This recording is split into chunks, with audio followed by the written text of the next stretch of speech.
Hola a todos, bienvenidos a este nuevo Enric Más Cerca. Hoy tocaremos un tema, pienso que muy interesante y bueno, que tiene que ver sobre todo los que van a ser padres y los que son padres o hace poco que son padres, ¿no? Bueno, y un servidor que ya es abuelo, pues también es interesante que aquello que no hemos hecho de cuando éramos padres, pues lo podemos hacer con nuestros nietos. Obviamente estoy hablando de educar a los hijos para la felicidad.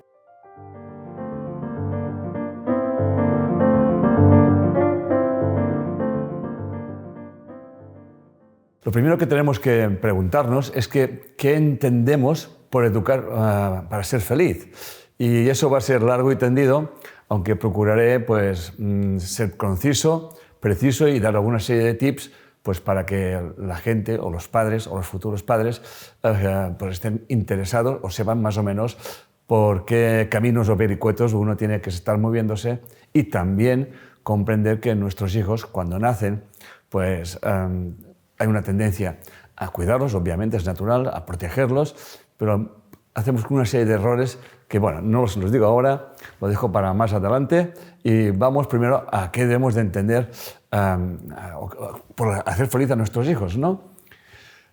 De hecho, la esencia de voy a hacer unos tips de entrada ya para ir reencuadrando lo que vamos a desarrollar más adelante. Lo que está clarísimo es que los padres hemos de preparar a nuestros hijos para el futuro y que sean realmente independientes y sobre todo potenciar sus cualidades. Otro tema muy importante es no sobrevalorarlos, o sea, no aplaudirles todo lo que están haciendo, sino celebrar su progreso, ¿no? Sobre todo también educarlos en el esfuerzo, porque eso lleva a desarrollar la confianza en uno mismo. Además, y yo ahora que soy abuelo, que repito, y tengo un nieto que cuando lo cojo de la mano, pues se suelta la mano y quiere subir las escaleras él solo, ¿no? Y hay una sobreprotección normal, pero menos estás pendiente de él, ¿no? Y obviamente tienes que reforzar esa confianza en uno mismo, ¿no? Una de las cosas que tiene la naturaleza con los niños es que si se caen 20 veces, llorarán, pero se volverán a intentarlo una y otra vez. Y eso es muy importante. Hay que enfocarles en el esfuerzo y darles confianza en sí mismos. Una cosa muy importante también es no compararlos con los demás niños. Eres más, eres menos, mira aquel, deja de mirar. Profundizaremos un poco en esto también. Enseñarles a ser honestos, desarrollar la bondad. De hecho, ya, como también veremos un poquito más adelante, esta información también se hereda de los padres, ¿no? El comportamiento de los hijos, cómo realmente hacen cosas que hacíamos nosotros cuando éramos pequeños también. Enseñarles sobre todo a gestionar las emociones y sobre todo, y por encima de todo, la frustración, que es una de las cosas quizás más difíciles para los padres y concretamente más para las madres. Por lo tanto, todo eso que acabo de decir ahora mismo, esos puntos, los vamos a ir desarrollando poquito a poquito y ampliándolos, por supuesto. Vamos allá. Por lo tanto, lo primero para mí, lo más importante, es que todos los padres tienen que tener muy presente que la importancia del ejemplo. Los hijos imitan a los padres hasta un punto que ni tan siquiera podemos llegar a imaginarnos. Las conductas que hacemos los padres, cómo reaccionamos frente a diferentes situaciones, si esto se repite una y otra vez, pues eso al final se acaba integrando en nuestros hijos, en su inconsciente, y repiten estas historias cuando son mayores. Por ejemplo, por citar solamente un ejemplo, en mis consultas a veces hay mujeres que se quejan de que su marido les grita, pero no hacen nada para remediar esto, ¿no? Y al final nos damos cuenta que en el ambiente familiar, que es un aspecto también muy importante a considerar, ella vivía en un ambiente donde el papá siempre gritaba, ¿no? Y entonces también puede ser al contrario, pues personas que no soportan ya no los gritos, sino que se aíslan de cualquier relación que sea un poco conflictiva. Por lo tanto, esto es muy importante. Nuestros hijos nos observan porque están en un estado de hipnosis y como que se les graba todo. Y luego esas actitudes, estos ejemplos que han visto en ese ambiente familiar, pues los acostumbran a repetir por un lado o por el otro, o por un exceso en una polaridad o por el exceso en la polaridad complementaria. También es importante desarrollar los valores como el respeto, el saber escuchar, desarrollar la empatía, la importancia de superar los errores y hacerles comprender que precisamente los errores les llevarán a aprender cómo hacer las cosas, la tolerancia, la comprensión, la resiliencia, que es esa capacidad de saber caer y volverte a levantar una y otra vez, y por tanto el respeto, como he dicho antes, a los mayores y a los compañeros o compañeras en general.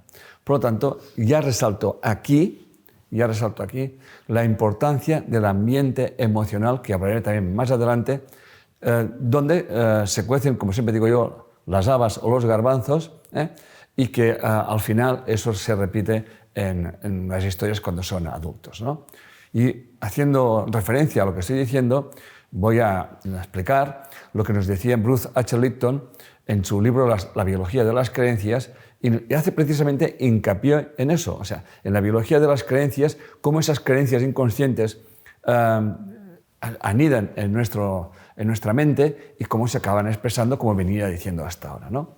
Dice literalmente, los padres no son conscientes de que sus hijos, en edades tempranas, están como en un estado hipnótico. Todo lo que ven, oyen y experimentan se conforman como creencias introyectadas que condicionan sus vidas en el futuro.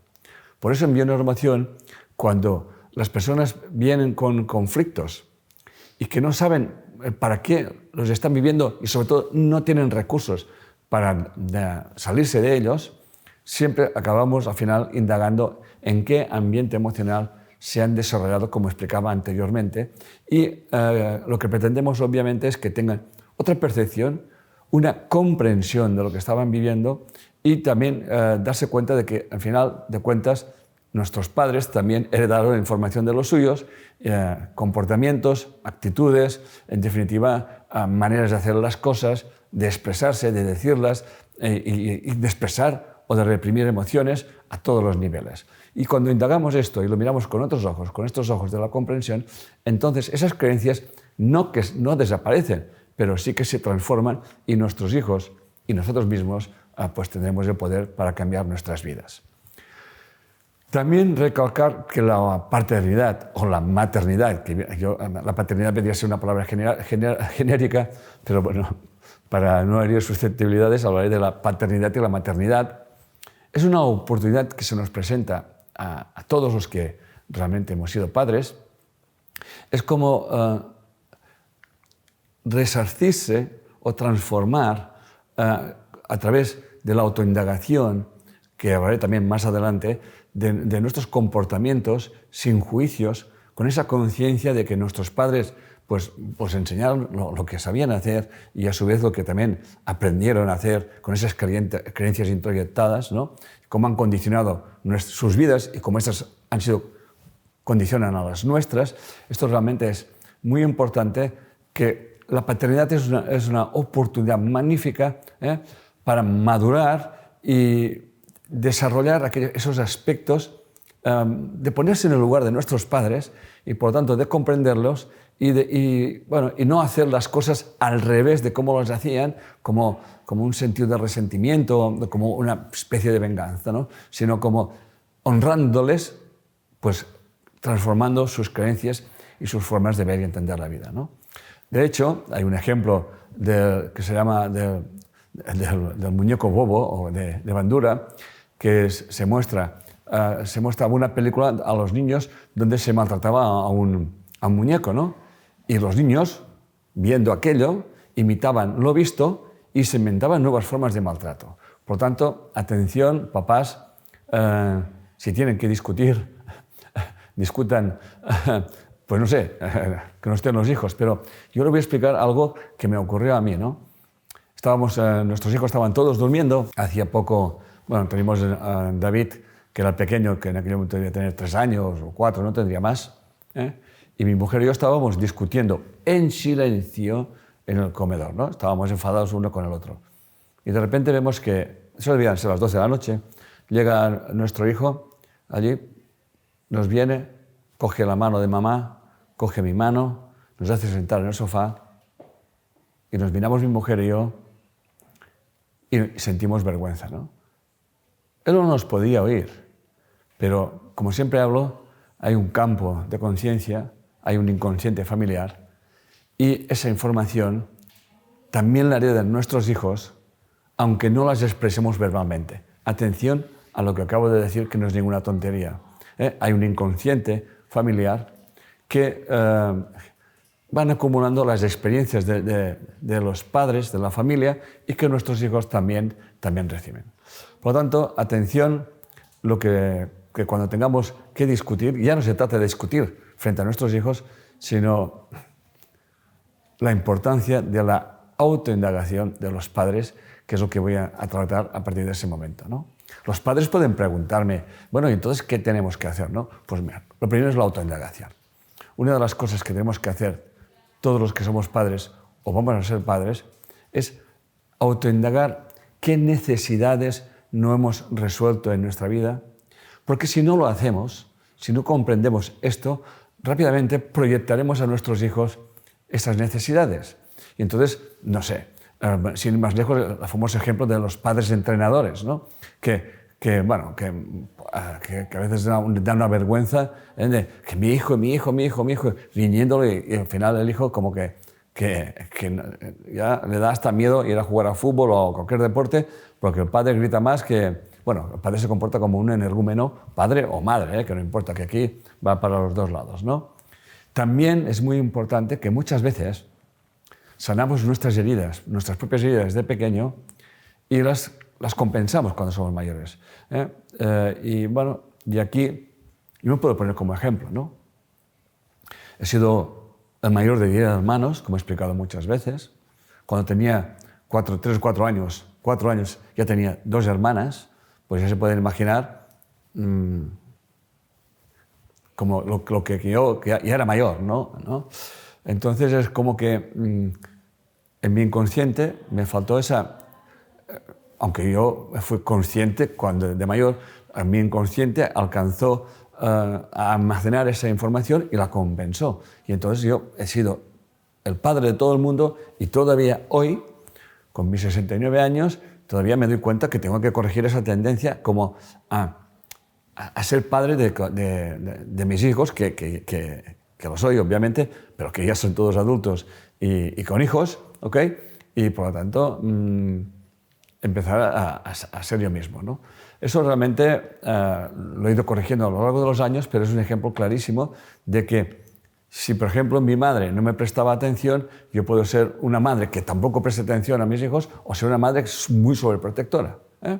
Por lo tanto, hay que tener presente también eso que acabo de decir y también qué violencia vivimos en nuestro ambiente familiar cuando éramos pequeños, porque eso también está marcando la educación, mi comportamiento como padre y como madre y la educación hacia mis hijos. Y cuando hablo de violencia, no me hablo de una violencia pues, como de pegar o de gritos, sino hay violencias que son muy silenciosas, ¿no? O sea, no prestar atención a los hijos, sus necesidades, dejarlos como muy apartados, o sea, llegar a tener hijos pequeños, por ejemplo, de 3, 4 o 5 años y dejarlos pues, al cuidado de unas personas, porque los padres tienen mucha necesidad de irse de vacaciones una semana y los dos solos, ¿no? Repito, yo soy padre, he sido padre, pero repito, ya son todos mayores y soy abuelo. Y te das cuenta de que esto también es un tipo de violencia. De hecho, cuando yo me fui una vez a una experiencia, mi hijo David tenía 7 años, y me fui solamente una semana a la India por algo que era una oportunidad única, y obviamente se quedó al cuidado de la abuela, como siempre están los abuelos para eso, y realmente mi suegra decía, esta semana David ha estado como muy triste, ¿no? Bueno, pues fue la primera y fue la última vez, ¿no? Luego quizás me haya pasado por otro lado, pero bueno, al final uno siempre acaba compensando, etcétera, etcétera. Pero sí que es verdad que recuerdo, y hablo como padre, obviamente, que cuando mi hijo cumplió los 18 años, un día me dijo, papá, ya me he dado cuenta que ya no me tratas como antes. Y digo, normal, tienes 18 años, delante de la ley eres responsable de tus actos. Hasta ahora no. Bueno, no tanto, pero ahora sí. Y cambió. Eso es importante. Y también me acuerdo de una vez, y él tenía 12 años aquí, que cuando ya empezaron a ver los primeros celulares, los primeros móviles, yo le daba uno, que solamente porque iba a jugar a baloncesto, tenía que coger el tren, y tú vas solo, yo le enseñé un día, y eso lo haces tú, y punto. Que ya sé que hay padres que voy a llevarlo yo, no quiero que le pase nada, pero al final tienes que permitir que tu hijo también coge confianza consigo mismo y haga las cosas sin miedo y tal, ¿no? Bueno, la cuestión es que le dije, pero tú no me llames, tú me llamas para decirme que estás ya en el entreno y ya está, y luego ya te vendré a buscar ya por la noche. Pero eso me llamó y lo hizo antes de llegar al sitio, a la calle, y le robaron el celular. ¿Ok? Eso para él fue ya realmente una historia, se quedó como, bien, esa es la realidad de la vida, ¿no? Al día siguiente, él esperaba porque se le veía en su mirada, que yo le acompañase a entrenar. Le dije, no, hijo, tú vuelves a coger el tren y ahora le pides a papá de fulanito que cuando llegues que te dejes una llamada para decirme que has llegado. Luego ya compraremos otro móvil cuando podamos o cuando sea necesario. Y sí, yo también estaba con el corazón encogido, pero eso es lo que hay que evitar. Ellos tienen que aprender a gestionarse sus historias, ¿ok? Tienen que ir madurando, obviamente, ¿eh? Por lo tanto, una de las cosas que tenemos que dar cuenta en nuestra autoindagación es que nosotros repetimos muchas veces las historias de nuestros padres y muchas veces las compensamos. ¿Qué quiere decir? Lo hacemos como al revés, ¿no? Y sobre todo, y hablaré ahora más extensamente de esto, es la sobreprotección, que es una violencia oculta y hoy en día realmente hemos visto muchos casos de sobreprotección. Por lo tanto, la sobreprotección vendría a ser como la violencia vestida de amor. Y uno de los frutos que da la sobreprotección es la inmadurez emocional. Yo, como fundador de la Bioneuroemoción y del Instituto Enric Corbera, han pasado por aquí miles de personas. Sin ir más lejos, deben estar alrededor de las 50.000, ¿no? Y he visto muchísimos casos de inmadurez emocional, ¿no? Y esa inmadurez emocional, esa sobreprotección, esta exageración de cuidar a nuestros hijos, pues le transmitimos cosas como que no soy capaz, por tanto tengo siempre una dependencia de mamá, de papá, me siento inseguro, como en el caso que explicaba de mi hijo David, ¿eh? Si lo hubiese sido protegiendo y lo hubiese yo acompañado al entreno día sí y día también, le estaría haciendo un chico inseguro, ¿eh? En definitiva, de alguna forma, la sobreprotección es como que les garantiza que lo tengan todo como todo resuelto, ¿no? ¿Ok?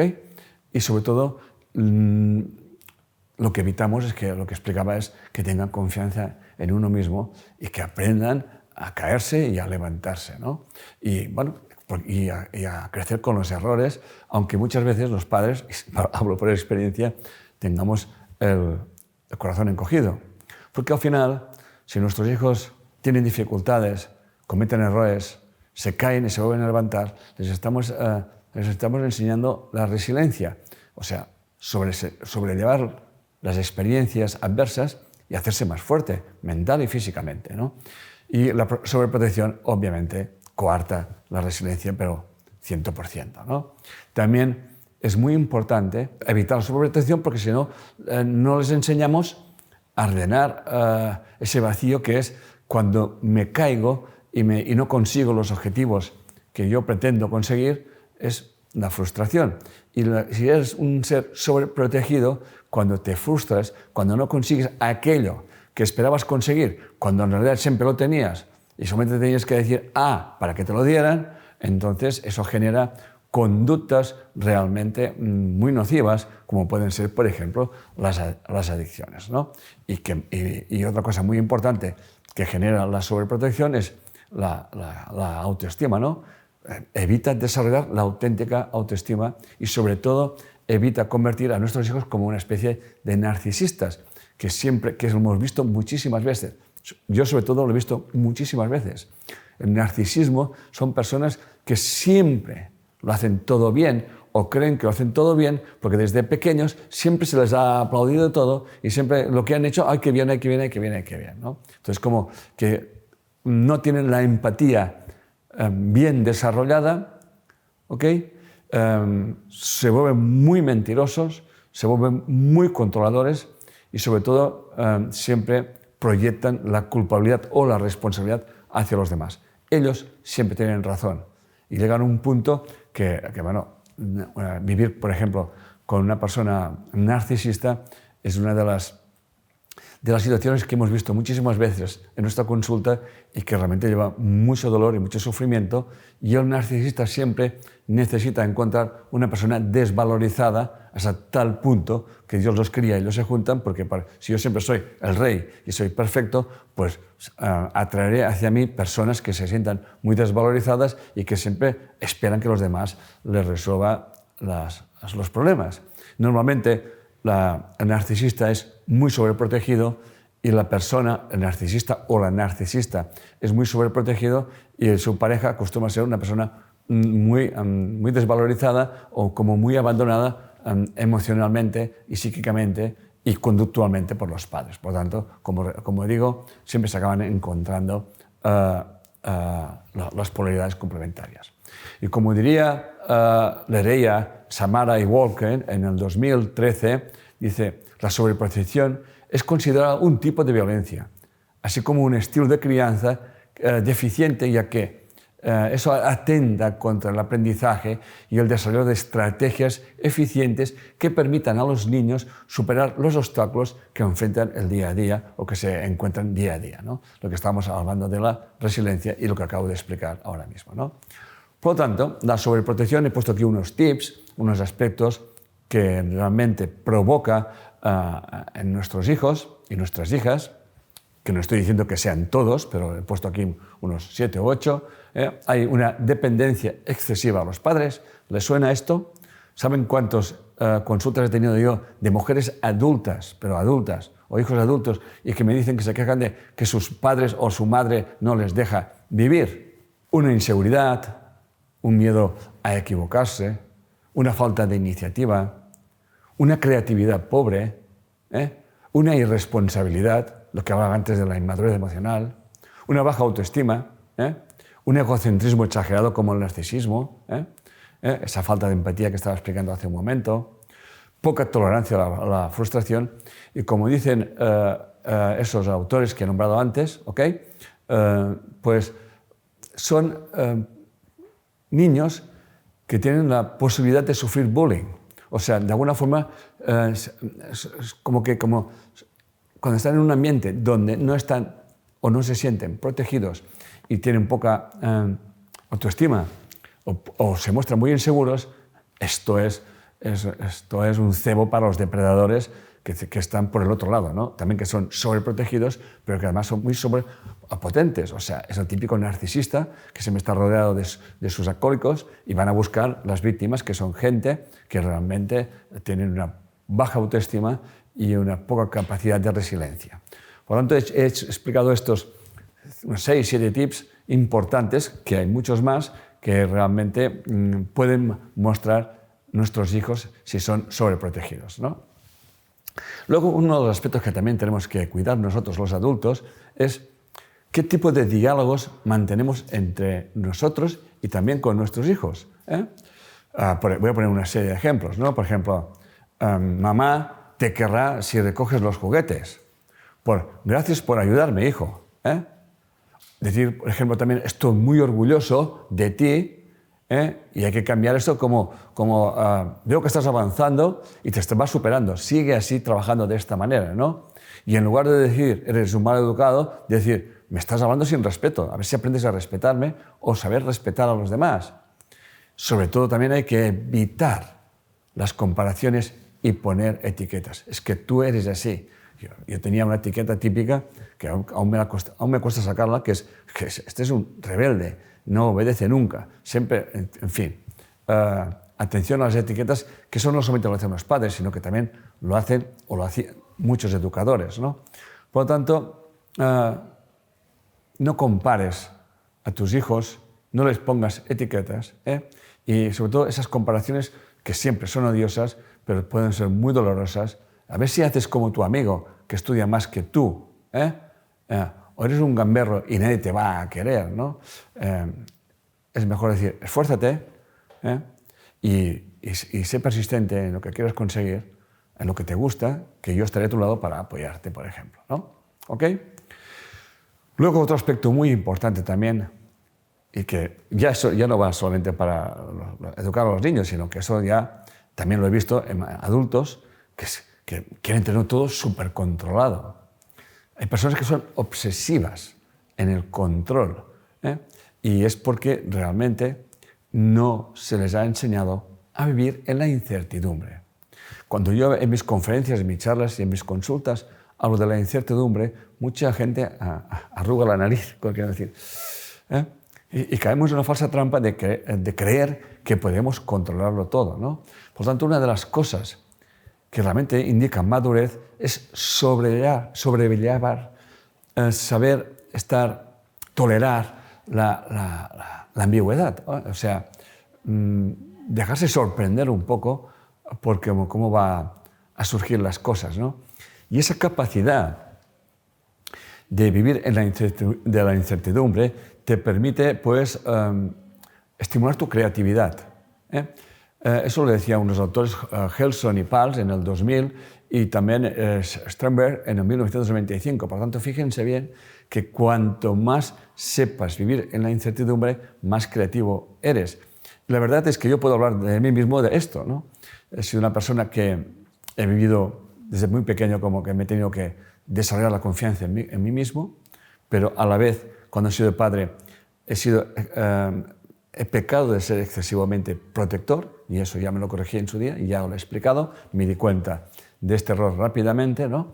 Que era importante que mis hijos se cayeran y que se supieran levantar, que comprendieran que no siempre puedes conseguir aquello que quieres y, sobre todo, vivir en el presente, dar lo mejor de ti mismo y dejar que la vida te traiga las oportunidades que te tengan que traer.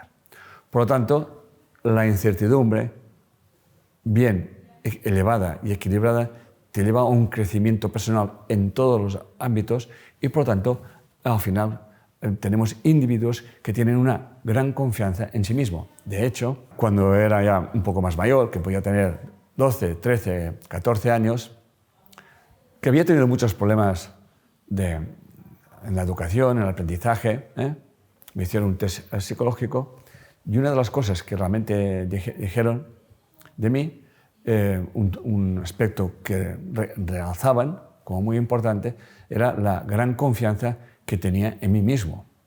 De hecho, todo aquello que parecía que estaba mal o que me habían hecho los padres mal, pues yo había aprendido a sobrellevarlo, a tolerar la frustración, a levantarme una y otra vez, porque al final me di cuenta de que el mejor amigo que tenía que tener era yo mismo y que, por lo tanto, tenía que dar lo mejor de mí mismo en lo que estaba haciendo, y si no conseguía mis objetivos, pues me seguía esforzando. Me acuerdo perfectamente cuando estaba estudiando ingeniería técnica y tenía muchos problemas con las matemáticas porque mi base era bastante nefasta, pues lo único que podía hacer era, como confiaba en mí mismo, pues me fui a una librería donde había libros de todas las clases, sobre todo de estudios. Me compré 2 libros de integrales y de derivadas y me los tragué todos y sudé sangre, sudor y lágrimas. O sea, derramé de todo. Pero yo allí persistente y al final dominé esto y aprobé. Y ahí de eso se trata, ¿no? O sea, de hecho, a mí me ha hecho muy fuerte las dificultades en la vida y, obviamente, puedo decir porque no he sido súper protegido. Tampoco se trata de ser abandonado, porque en algunos momentos también me sentí así. Pero al final, los chicos que de alguna forma han recibido poca atención pueden tener muchas conductas, obviamente, algunas muy nocivas y otras todo lo contrario, ¿no? Ser muy positivas para la vida, como fue mi caso. Aunque yo vi esas 2 polaridades, Yo las tenía muy bien marcadas, porque por un lado era como el líder de un grupo de chavales que me partía la cara con todo el mundo, allí salía mi del día, pero por otro lado también estaba luchando y esforzándome para ser quien soy hoy en día, ¿no? Aunque en aquella época no lo sabía. Estoy explicando eso porque eso lo viví. Me imagino que todo el mundo que ha estado por un aspecto donde se le ha prestado poca atención de pequeño puede caer en una de esas dos polaridades, pero siempre están, ¿eh? Y yo ya voy a aprender a gestionar toda esa rabia, esa frustración, la transformé en lo que realmente, en un crecimiento personal y en una confianza conmigo mismo. Por eso, a los que tenemos la barba con el pelo blanco, pues se dice que somos sabios, pero no es que seamos sabios porque sí, sino porque en definitiva hemos vivido muchas experiencias y podemos dar consejos para evitar que nuestros hijos cometan los errores. Y cuando eres abuelo, en mi caso, pues también saber cómo comunicarte con aquel niño pequeño y hablarle como de mayor y también saberle decirle que no, que ahora no toca, y al final comprender que no siempre tienes aquello que tú quieres. Eso es muy importante. Bien, voy a centrarme ahora un poquito en la frustración, porque también es uno de los aspectos importantes y que de alguna forma viene a colación de lo que estaba explicando hasta ahora. De hecho, si nuestros hijos no aprenden a generar la frustración, puede llegar a provocar problemas muy importantes como fobias, enfermedades, depresiones, propensión a las adicciones. De hecho, recuerdo una noticia de hace unos meses o un año de que se colgó, creo que Internet, y no sé cuántos países se quedaron sin Internet durante unas horas, y como que hubo un caos de gente que estaba como deprimida y ansiosa porque estuvieron unas horas sin Internet y no se podían comunicar, cuando era una magnífica oportunidad para comunicarse consigo mismos o consigo mismas, ¿no? Y de hecho la gente hablaba de depresiones y de ansiedades, ¿no? Por tanto, muy baja frustración. Y esto es, si me permiten, realmente terrible, ¿no? Eso nos lo explica Moustaka en 2001 y Kameritsui, algo así, por el estilo de 2008. Cuando estemos en un tema de frustración, el ejemplo de los padres es muy importante, repito, ¿ok? Evitar los lamentos, evitar el victimismo, las quejas, quejarse, los padres que se quejan a sus hijos y a sus hijas del otro, mira lo que hace tu padre, mira lo que hace tu madre, etcétera, etcétera. Así lo he visto en mi vida, así, ¿ok? Y como estas personas han repetido las mismas experiencias, ¿ok? Evitar darle a nuestros hijos todo hecho, que se esfuercen, que consigan, que si haces eso, pues obtendrás aquello, No ceder a sus rabietas, que es una de las cosas complicadísimas cuando a nuestros hijos les nace el ego, que son entre los 2,5, 3,5, 4 años, y te meten un show en cualquier sitio, pues te aguantas el show. Enseñarles a marcar objetivos es muy importante, pero objetivos realistas. No objetivos como hay algunos padres, es que tú tienes que llegar a ser el mejor del equipo. Bueno, hijo, tú entrena, lucha y ya veremos dónde llegas o dejes de llegar. En tanto, eso es una enseñanza muy importante, porque al final la vida siempre nos va a llevar a situaciones frustrantes y a llevar a situaciones no esperadas, no deseadas, pero ahí hay que sacar la resiliencia, esa capacidad de hacernos más fuertes, esa capacidad de crecer en las adversidades.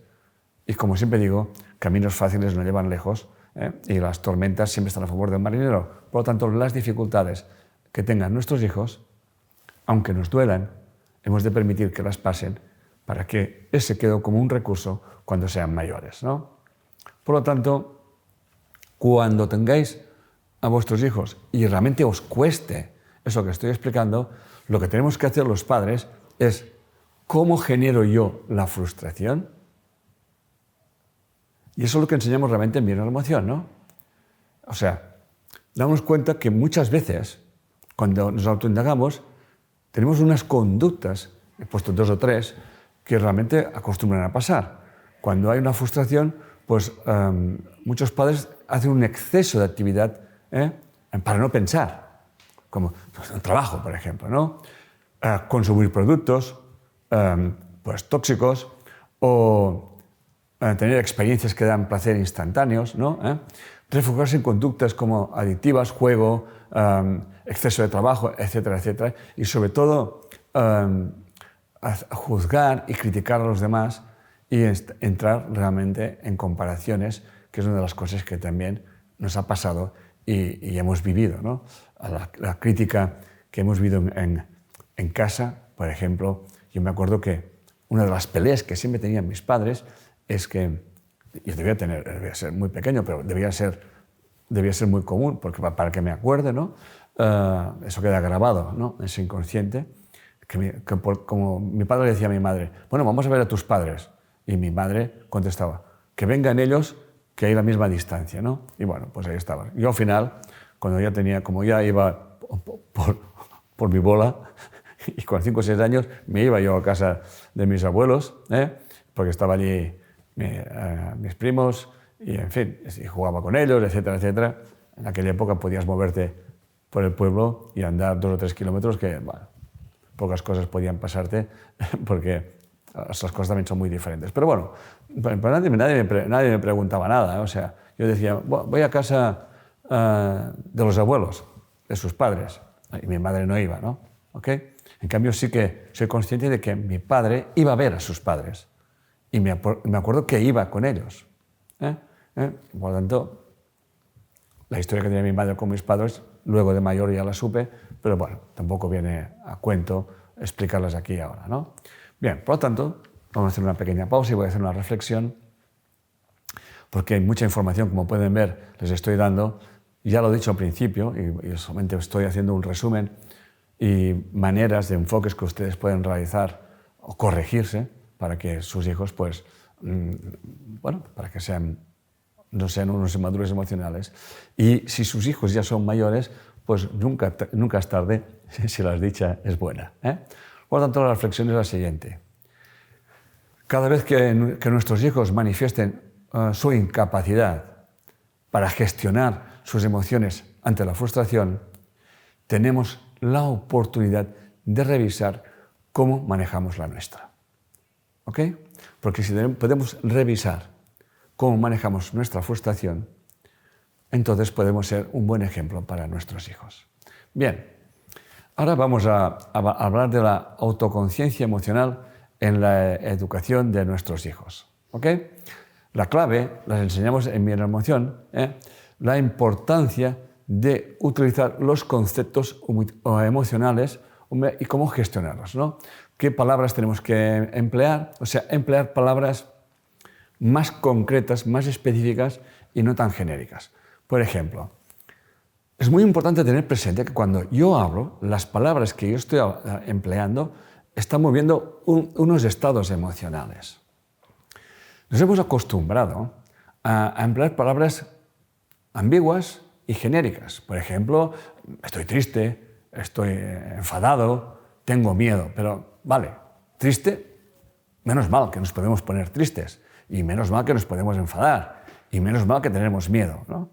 No es lo mismo decir estoy triste, o estoy enfadado, o tengo miedo, que utilizar palabras como más específicas, ¿no?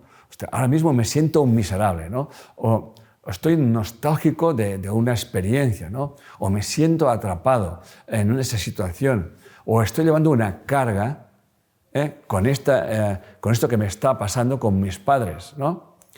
Todas esas cosas, cuando son más concretas, nos permite indagar más profundamente en el conflicto emocional que tenemos y en qué información inconsciente estamos proyectando en mi forma de hablar y decir las cosas, ¿no? En la consulta en Bien Emoción, las personas vienen con su historia montada y lo primero que hacen es hablar de una forma muy genérica y, por lo tanto, si hablas de una forma muy genérica, nunca puedes profundizar. Vamos cambiando esa forma de hablar por cosas más concretas, más específicas, las describimos y al final la persona se da cuenta de que sus palabras genéricas estaban tapando un dolor que estaba allí y que estaba creándole un conflicto, ¿no?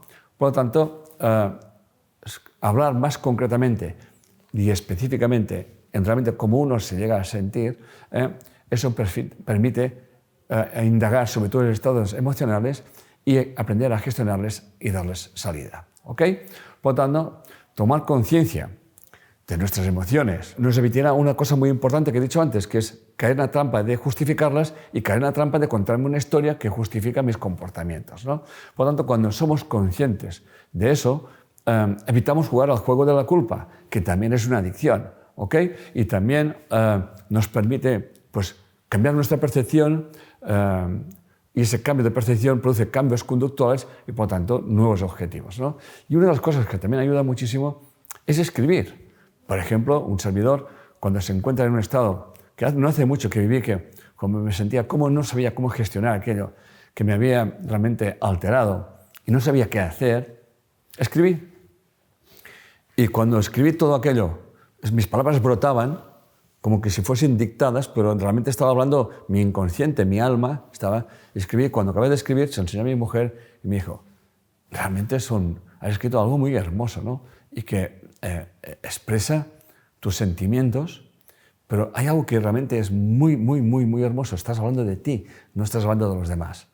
Y yo estoy hablando de mí porque en Bien Emociones enseñamos la conciencia unidad, que quiere decir que todo está interconectado, ¿eh? Y que, por lo tanto, aquello que me rodea tiene que ver conmigo y aquello que me atrae o aquello que me rechazo tiene que ver conmigo. Entonces, ese estado emocional que yo tenía alterado con lo que había vivido, no tenía que buscar la causa afuera, sino buscarla en mí. Y entonces yo escribí para mí, en relación a los demás. Y curiosamente, aquel escrito lo compartí con los demás. Y los demás pues, se quedaron muy, muy agradecidos. Esto es realmente una de las cosas que enseñamos en nuestro método, a gestionar los estados emocionales, a tomar conciencia de ellos, a darnos cuenta qué historias nos estamos contando, que vienen precisamente a tapar esas informaciones que hemos heredado de los ambientes emocionales de nuestros padres y que realmente los estamos repitiendo de alguna forma en una polaridad o en la otra, en un extremo o en el otro, que al final vienen a ser lo mismo. Una de las cosas que también hemos tenido en cuenta son las expectativas. ¿Qué expectativas proyectamos hacia nuestros hijos? Y aquí vamos a entrar en un tema pues, bastante delicado, porque, claro, expectativas, todos los padres queremos lo mejor para nuestros hijos, obviamente. Pero a veces les cortamos su libertad y su iniciativa. O sea, por ejemplo, les decimos, viene un hijo y me dice, mira, papá, mamá, quiero estudiar, me lo invento, psicología o quiero estudiar para ser abogado, y viene papá y dice, no, tú tienes que ser médico, pues como yo. Y bueno, pocas personas he visto yo en mi vida, en mis consultas, que papá o mamá les decían lo que tenían que hacer, y luego cuando fueron a matricularse no se matricularon de lo que dijeron su papá y mamá. O cuánta gente he visto yo que se matricularon en una universidad haciendo lo que quería mamá o lo que quería papá para dejar los estudios a la mitad y dejarlos colgados cuando son más mayores, cuando tienen 21 años, y decir, mira papá, eso lo querías estudiar tú y no lo quiero estudiar yo. Yo, por ejemplo, tengo una cuñada que su mamá le dijo, tienes que estudiar farmacia, que eso da mucho dinero. Estudió farmacia. ¿Ustedes piensan que es farmacéutica? Pues no. Ella estudió para bibliotecaria. O sea, al final, dejemos de elegir lo que tienen que hacer nuestros hijos y potenciemos aquello que realmente ellos sienten que tienen que hacer. Esto es muy importante. Dejemos de proyectar nuestras expectativas, la creencia de lo que deberían de hacer o no deberían de hacer para ganarse la vida cuando sean mayores. Y aquí, yo pienso que aquí sí que yo lo he hecho bien, porque al final David estudió psicología, pero hicimos todo lo posible para que no estudiase psicología. O sea, no estudié psicología porque yo he estudiado psicología y tal y cual, ¿no? Y al final, pues tuvo que escoger y escogió psicología. Al final también está escrito que quien tenga que encontrarse se van a encontrar, pero eso es muy importante. Nuevamente los padres, como decía hasta ahora, proyectamos en nuestros hijos nuestras frustraciones. Aquello que no conseguimos, pues que lo consigan ellos, ¿no? Por lo tanto, una reflexión importante. Caes en la trampa de pensar, mi hijo necesita que yo sea, y eso lo haces proyectando esas necesidades inconscientes en los demás. Yo me acuerdo que empecé a estudiar ingeniería técnica porque lo había hecho mi padre, ¿no? Es como que quería inconscientemente, eso lo he aprendido de adulto, en la autoindagación, quería inconscientemente que mi padre me reconociera o que me prestara más atención. Bueno, luego, con 44 años, me puse a estudiar psicología, que al final se ve que esto se me da mejor. Bien, por lo tanto, resumen. Vamos ya a aterrizar un poco todo eso que hemos hablado, que es mucho y da para mucho cada aspecto que hemos tratado, pero estamos en el ring más cerca, que se trata de dar unos tips, unos aspectos, para que ustedes luego, así lo sienten, pues desarrollarlo en el aspecto que ustedes consideren más importante, ¿no? Una de las cosas que me voy a centrar es la importancia del ambiente emocional en la gestación. Fíjense bien, en la gestación. La información ya se genera en el momento que estamos en el vientre de nuestra madre. ¿Ok? Y una de las cosas que hemos de empezar a darnos cuenta es ¿qué espero de ellos? O sea, yo me acuerdo de personas que quiero una niña o quiero una niña y tienen un niño y me tienen el niño vestido de niña hasta no sé qué edad, ¿no? O sea, atención, ¿eh? ¿Ok? ¿Cómo estoy viviendo mis problemas? ¿Cómo estoy gestionando mis estados de frustración? ¿Con qué intención he tenido este hijo? ¿Ok? ¿Qué me quiere sustituir en mi vida? O sea, todos esos pensamientos y emociones que tenemos los padres se van a instaurar en nuestro inconsciente cuando estamos en el vientre de nuestra madre, ¿no? Hay cosas como no quiero que mi hijo repita esto, etcétera, etcétera, ¿no? Qué anhelo que sea mi hijo o qué experiencia estoy viendo yo con mi marido o con mi mujer, porque al final el que gesta es la madre, pero aquí hay padre y madre, que es el ambiente emocional tan importante que como nos explican muchos autores, que ya lo que nuestros hijos viven en el ambiente emocional cuando están en el vientre de su madre, en un tanto muy elevado, un tanto por ciento muy elevado, se acaba mostrando luego en conductas cuando son pequeños y cuando son mayores. Por lo tanto, atención a esto, ¿no? Es muy importante que nuestros hijos aprendan a vivir la vida, a desafiar los problemas que tengan y obviamente que nosotros estemos allí para darles todos esos valores, para que encuentren su camino, en definitiva, su felicidad, esa felicidad vital que todos queremos para nuestros hijos, ¿no? Debemos de evitar cosas como tienes que, debes de, evitar, como he dicho antes, la sobreprotección, ¿ok? Enseñarles la superación, la resiliencia, la confianza en sí mismo, dejarles que se caigan y aprendan a levantarse y enseñarles que en la vida la maestría siempre se consigue a través de esas experiencias que no nos gustan, que son nuestras equivocaciones o nuestros errores, ¿no? Por lo tanto, eso va dedicado a los futuros padres, ¿ok? Dice, la situación, que viene a resumir lo que acabo de explicar hasta ahora, dice, las situaciones previas a la concepción pueden dejar marcas en el ADN de nuestras células, permitiendo o impidiendo que cierta información pueda expresarse. Eso se llama epigenética. Y todo esto puede manifestarse en comportamientos o experiencias de una serie de tips que voy a decir ahora, que es dificultades en las relaciones, dificultades económicas, dificultades para tener hijos, dificultades sociales y también ciertas enfermedades. De hecho, una de las cosas que yo he tenido con una hija mía es que no quiere tener hijos para nada del mundo. Y ya sé por qué.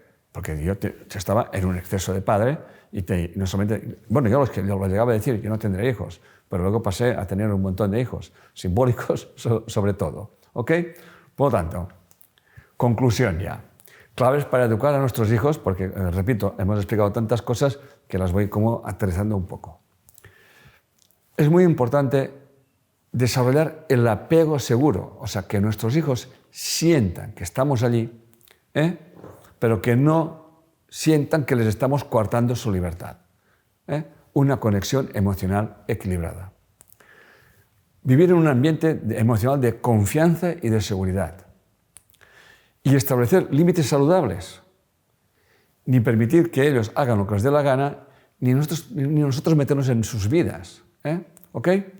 y no evitarles las dificultades, sino enseñarles a salir fortalecidas de ellas, como les expliqué en el caso de mi hijo David, cuando le robaron su celular. Cuidar nuestra salud mental y física, porque eso también va a ser un ejemplo para ellos. ¿Ok?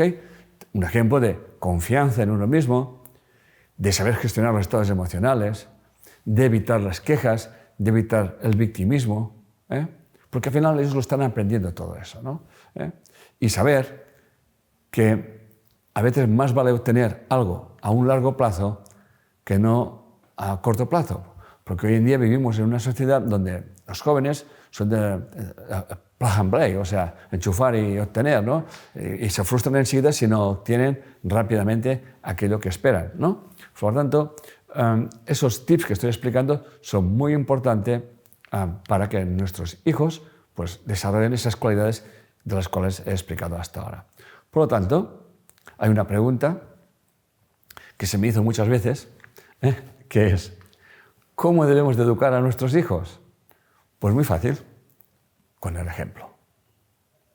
Con el ejemplo. Por lo tanto, los padres que vivan con coherencia y respeto mutuo, eso llevará a una autoindagación, eso nos llevará a la proyección, a darnos cuenta de que para conocernos mejor a nosotros mismos siempre es importante darle la vuelta al calcetín y de aquello que me gusta o me disgusta está en mí. Eso me llevará a un punto de comprensión hacia los demás. Eso me llevará a una nueva conciencia, a una conciencia más holística, a una conciencia que en bionormación llamamos de conciencia de unidad y obviamente a unas conductas pues, más ecológicas para todo el mundo. Bien, y hasta aquí lo que se daba. Pues como podéis ver es un tema extenso que he procurado resumir, iba a decir en pocas palabras, ¿no? en un tiempo para que ustedes, si realmente están interesados, pues no duden en, tenemos seminarios, cursos y también lo que se llama el diplomado, que precisamente enseñamos a desarrollar todos esos valores y poder transmitirlos a nuestros hijos. Muchas gracias y nos vemos en el próximo Enric Más Cerca. Gracias.